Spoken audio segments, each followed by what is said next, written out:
Thank you for watching, liking, commenting, sharing, and subscribing right now. I'm giving away another computer, depending on the time that you watch this video.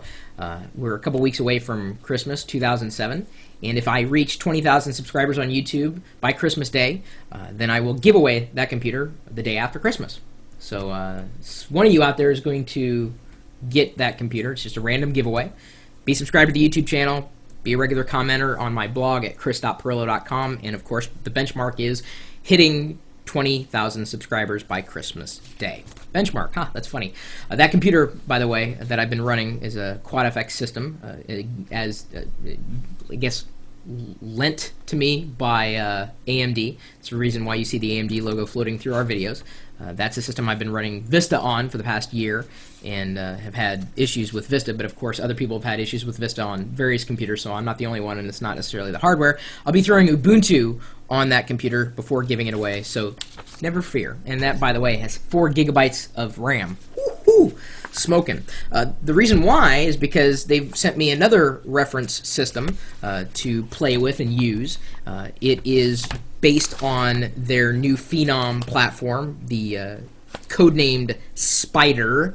And I'm an arachnophobe, but I still have been enjoying using this for the past couple of days. I am running Windows Vista on it. It's a completely different computer. It's a heck of a lot quieter than the QuadFX system that they brought me. A lot lighter, too. Now, inside the specs, I'm just going to run through them in general. The motherboard, it's on an M3A32 MVP Deluxe series from Asus. The video card happens to be one of the new ATI Radeon HD 3800 series, the 3850 specifically. And just a note on that, well, number one, AMD owns ATI, so the cross between the two should make for a better user experience. And then also, this particular video card is capable of supporting the hardware decoding of HD DVDs and Blu-ray discs. The computer, this particular Spider computer, doesn't come with an HD DVD drive, but it's ready to go. The card also supports DirectX 10.1, and there is a difference between 10 and 10.1. We expect to see more 10.1 support when Windows Vista Service Pack 1 happens to be released. Other points to mention in here, this is running 2 gigabytes of Corsair Dominators, DDR2 up to 1066. It's got onboard 8-channel audio, and I can tell you, the software is a little quirky. It's that SoundMax stuff that I've never really appreciated, but the sound is nice. The sound card is really good. I wouldn't ever think about adding an additional sound card into these systems these days. Vista happens to be running primarily on a 150 gigabyte, 10,000 RPM. It's a Raptor drive from Western Digital. And then I've got a secondary drive for all my documents, a 500 gigabyte drive for that. The chassis is a Lee & Lee PC7, so it's plain, it's simple. I'm not into the whole pimping PC. To me, computers should not be seen and should not be heard. They should be out of the way, and that's exactly what Ponzi? It's very quiet. Ponzi's watching me do the review here. She says it's very quiet. Let's see here, what else? Okay, so anyway, diving in further, and I don't know if I'm going to be able to link to these PDFs in the write-up for this when we post it to my blog at chris.pirillo.com, but they've got like a series of almost like a PowerPoint presentation style explaining a little bit more about the Phenom system and platform and everything that they're throwing into it now. The bottom line is that they've increased efficiency, increased the speed, eliminated some bottlenecks that have been existing in the past. They support PCI Express 2.0 right out of the box. They call it a true quad-core design and have now added a shared layer of L3 cache, making things speedier. Cool and quiet 2.0, so the fans will kick in when they need to kick in, but it stays quiet and cool.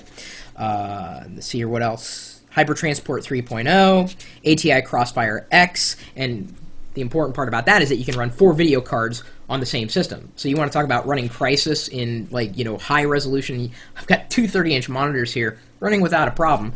Of course, they're plugged into the same video card, dual DVI out on the ATI Radeon 3850.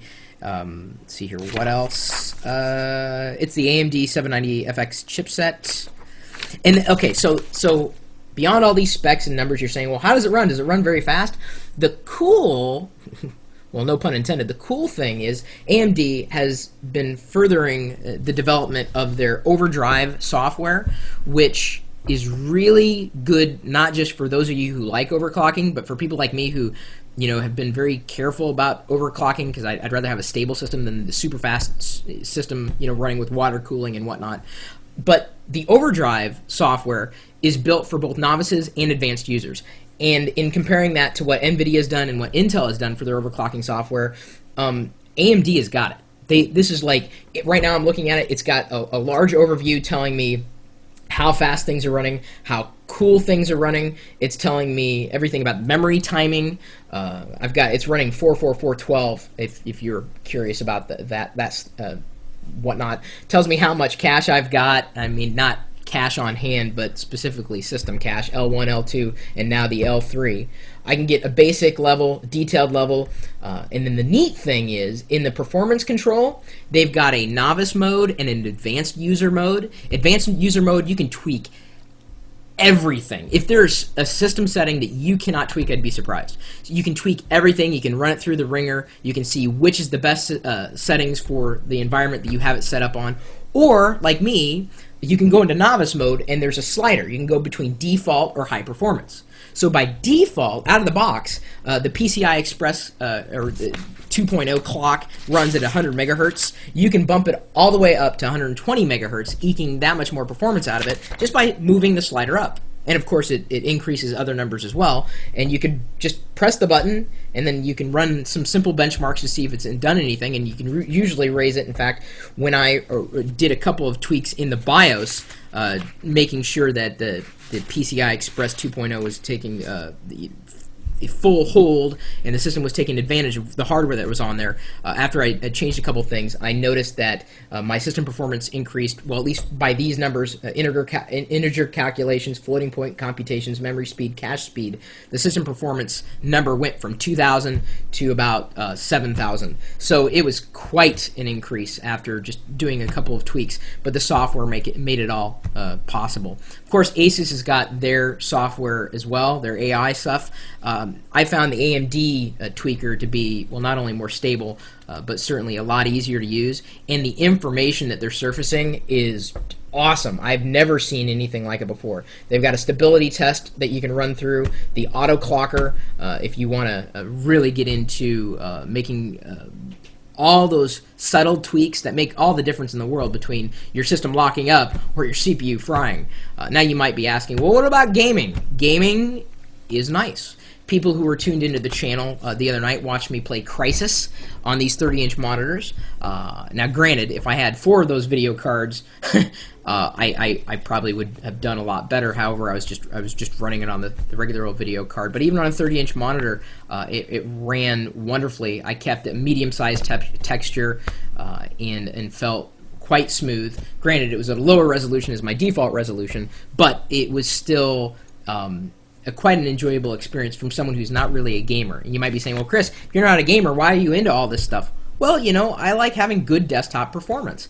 And certainly, even in pushing your system as far as it can go, desktop performance is certainly impacted, especially if you're doing anything with encoding video or audio, anything that's, not necessarily CPU intensive. Well, yeah, CPU intensive, not necessarily hard drive intensive.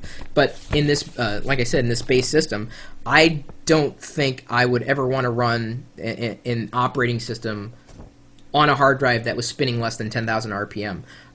Certainly there are exceptions to the rule, because you have to look at raw performance, read, write, random, etc.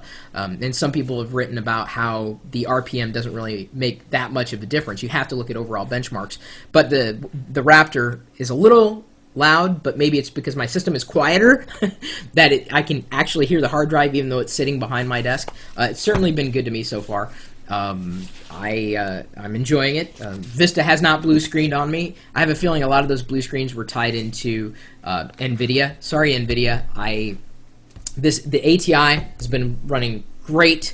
Like I said, after I made the tweaks, Vista, even though this system's not that much faster than the Quad FX system that I had, Vista seems a lot more responsive than it had been. I tie that into video card performance, and in pushing these benchmarks well, as I said, moving the performance slider up and down and getting it to the right spot. I've got it pushed all the way up to high performance, and it seems to be running, absolutely fantastic, fast as heck, and you gotta like that. And it's running cool and quiet as well. I'm watching the temperature, and it's staying right within a range that's acceptable. So I'm going to see about linking these PDFs on the permanent link for this particular video review on my blog, which is at chris.pirillo.com. I don't know if I can answer any more specific questions about the Spider platform, based on the whole new Phenom that AMD is going after. But I got to root for them. I got to root for AMD. They've been very supportive of me, so I am going to be supportive of them. And hey, if someone sends me a reference system to look at, yeah, I'm going to run it through the ringer. I'm running Windows Vista primary. This is my primary desktop, not just a test desktop, and I feel good enough about it to use it on a regular basis, and I guess that should say it all. So let me know what you think. I know there's a whole debate going on over which platform's the best, which processor's the best, et cetera, et cetera. So it's very exciting to kind of be here at this. Oh, you guys are already telling people where to go to chat? Boy, you guys are jumping the gun on that one. Anyway, I'm enjoying this. You can watch me enjoy this system and see how well it does. No blue screens yet, but that could be tied into the software as much as it is tied into the hardware. Let me know what you think. Chris@Pirillo.com. You're also welcome to swing by the chat room. People have been teasing you to go there. Got to go there, right? Sounds like a good computer. It is. It's a good computer. And as I said in the beginning, we're giving away my other computer if we hit 20,000 subscribers by Christmas.